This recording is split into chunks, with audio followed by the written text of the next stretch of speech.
This video is about scarlet runner beans. They're one of the oldest beans in America that have been grown, and they're also our favorite. So I just wanted to do a quick video about this. If you remember back, I think it was 3 years ago, my sister gave me some beans from Thomas Jefferson's garden in Monticello. They're descendants of it. And one of the packages was a package of 7 seeds for the scarlet runner beans that I started with. Now, as you can see, I've managed to multiply that many times over the last couple of years by just saving some seeds for the next year. And I just wanted to do a video about it. Today I'm out here picking some of the dried ones. I leave them out to dry on the vines until they get to this point where they're, pretty much seeds are dry and vines are all dry. And got to watch out for bees out here. It's just like a ton of bees. There's a lot of angry bees out this time of year too I'm running into. So, I'm allergic to them, so I'll, kind of try to watch out for them when I'm doing this. But you can see this garden's a mess. I haven't really, since the third week in July, I haven't done anything out here with all the sickness that we've been through and my wife in the hospital and stuff. So finally getting out there. She's home again, and I'm doing a little bit better now. So I've got some time to get out here and start harvesting some of these things that are left. Now these are very easy to grow. I've got 4 trellises full of them this year, you can see. I started with 1 trellis with the 7 beans, and I went to 2 last year, and now I'm up to all 4 of them. And I put ropes between them too, so you can see they all kind of grew together. But these things are very productive and absolutely zero problems with them. I've had no bug problems.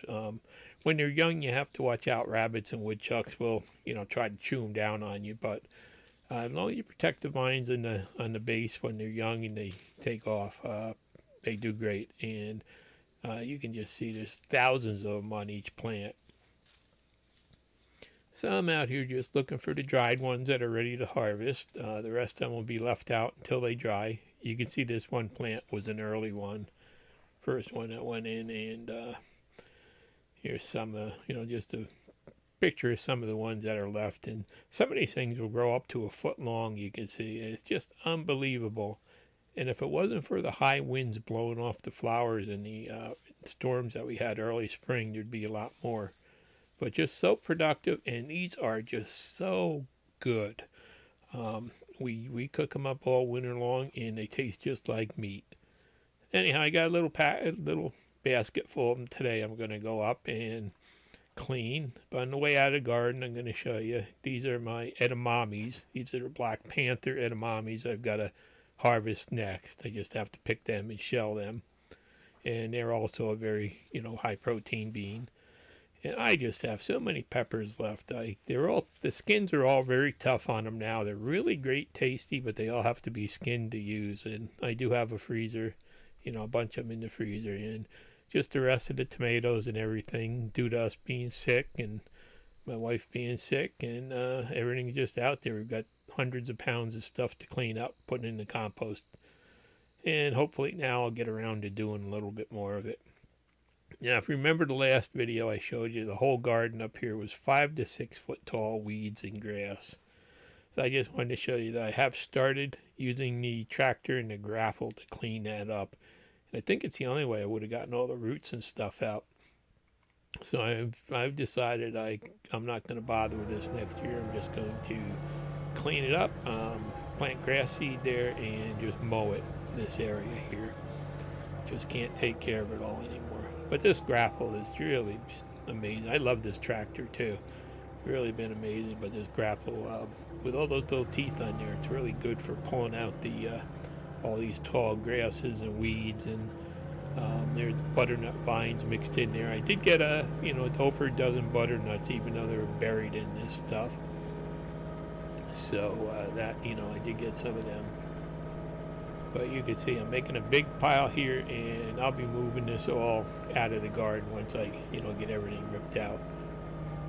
But this will all be good compost. A year or two, it'll, break right down into dirt again. So this is what happens when you ignore your garden for the last couple months of the year. It's just you know, when you've got really a lot of compost and stuff like that in it, even the weeds grow fast and big. But hopefully, you know, a couple more days down here with the tractor and stuff, and a little bit of weed eaters and stuff like that, and I'll get this cleaned up. But I just wanted to show you, you know, what a mess I wound up with by not being able to take care of it this year. And just how handy this tractor is. It's really so much better than that little deer that I had.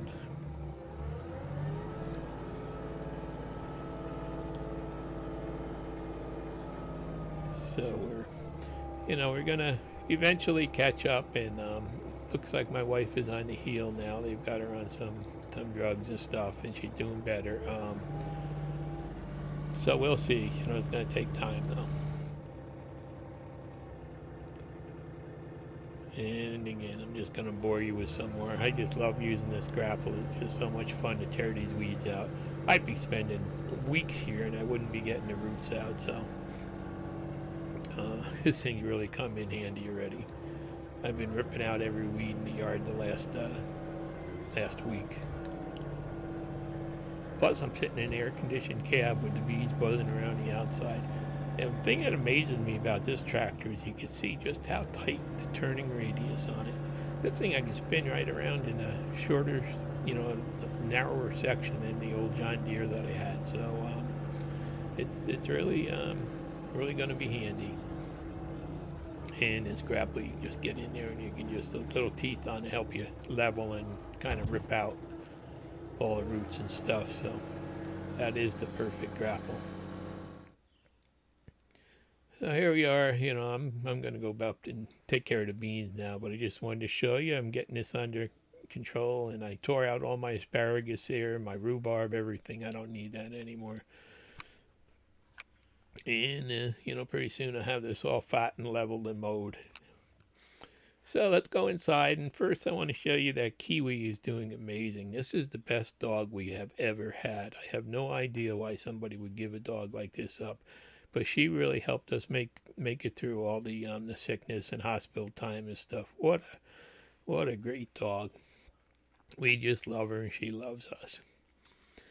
Anyhow, let's go over and start opening these beans up. I'll show you what they look like.